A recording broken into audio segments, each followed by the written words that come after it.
On 29 March, you should suddenly realize that your colleague Mary Lee is actually 46 years old instead of 26 years old. Also, if you realize that many people don't walk near you, it's not because they are responsible citizens that want to save distance from you. It's because they now know that you got bad motor. Many of us just focus on the key changes on 29 March, namely the new mask rules, the new group sizes, and the new workplace limit. This is because it affects us. But do you know there got a few little changes as well? You know, can eat in groups of 5 in coffee shop that aren't fenced out by zoo. Also, you know you don't need to save entry inside shopping mall shops, so you don't need to feel so stressed when your Bluetooth suddenly didn't work, and then bring it on the machine. Here are other COVID-19 rules that are easy that you probably didn't know because none of them affect you. Because you also know friends, Don't exist if you really want to know, you idiot. So, one of the key changes is that for coffee shops that don't have VDS, so can only allow 2 people to dine in, will now allow 5 to dine instead.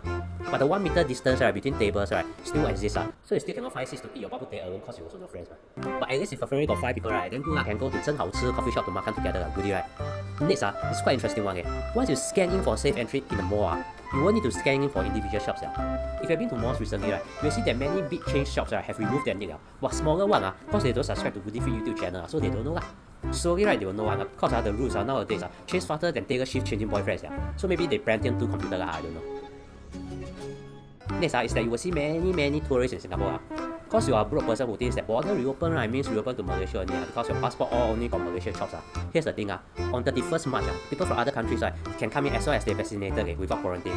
This means we can finally see Amor taking selfies at Haji Gang, Amor taking selfie outside MRT station, and Amor eating the wooden chopsticks because they thought it's part of the salad.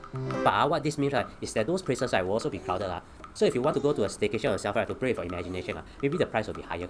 So just remember, from now on, Singapore is going to be very different. So instead of going out alone, why not consider subscribing to this channel? If not, you always go out alone or boring man, you know.